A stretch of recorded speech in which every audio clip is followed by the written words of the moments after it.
welcome to day 4 of Vlogmas.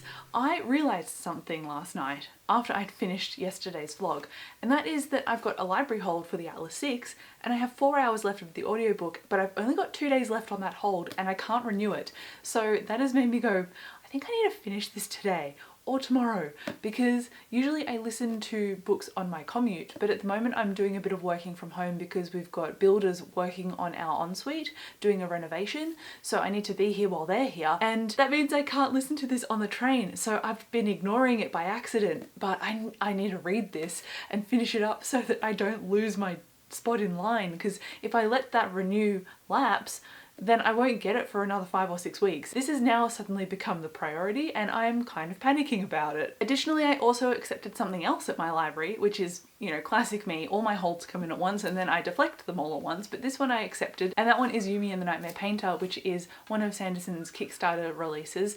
I read 2 of them so far and I'll leave my reviews below.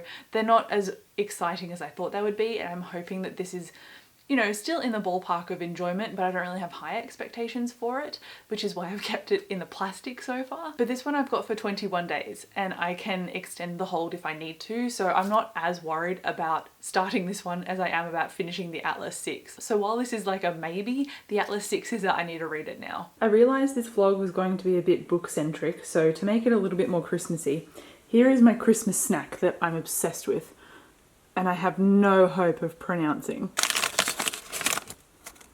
They are biscuits and they taste like the spirit of Christmas. If you're in Australia, I got these at Aldi. I have no idea where else to get them. You're welcome. Somehow I managed to finish the Atlas 6.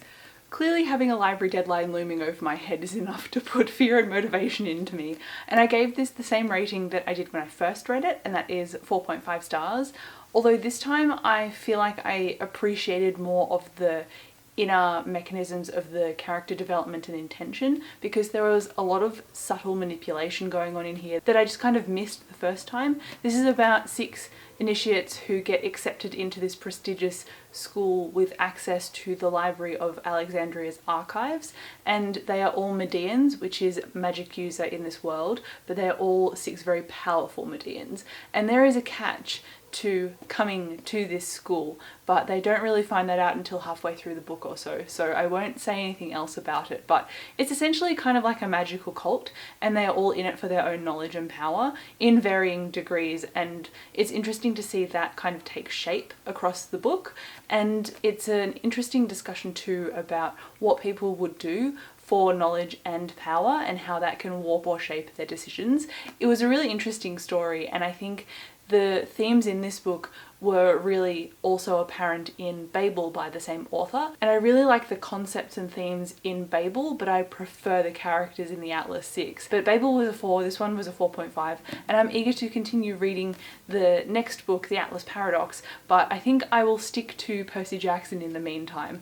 After Vlogmas I can dedicate myself to more complicated books, because this was audio, it was easier to get through, but I think Percy Jackson, which I've got here, will be my next main focus. I also realised that with my to be read cart, I'm probably not going to read this Terry Pratchett book. I do have it on hold with my library as an audiobook, but I honestly don't think that I'm going to enjoy Terry Pratchett and stick to it, but I will keep this and pop it on my bookshelf, and I'll try eventually the book from the library when it comes available. But yeah, I think I just need to remove this from my TBR cart. It feels right to remove it.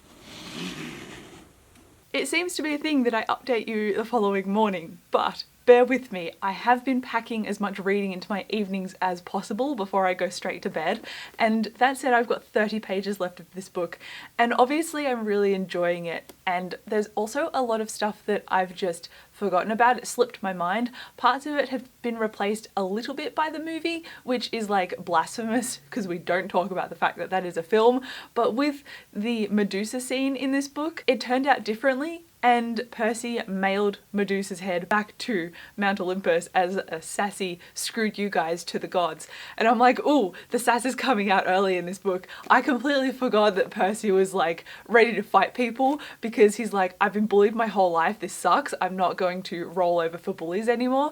And that's how he views a few of the Olympian gods. So it's really cool to see that side of him come to the front, because I've forgotten about it entirely. Like, this kid's 12 and he's picking fights with thousands of year old Olympian gods. Like, love that for him. He's doing amazing.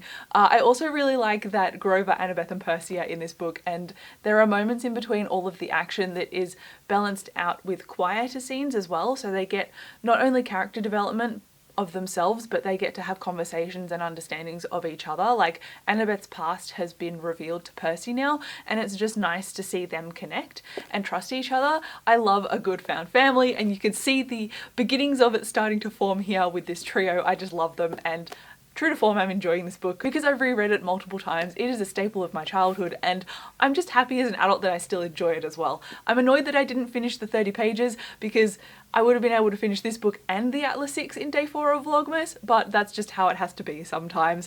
I hope to finish this book and potentially the sequel in my next video, but we will see. If you got this far in the video, leave me some Christmas tree emojis, but thank you so much for watching this video. I'll come chat to you below in the comments, and I'll see you in my next one. Bye.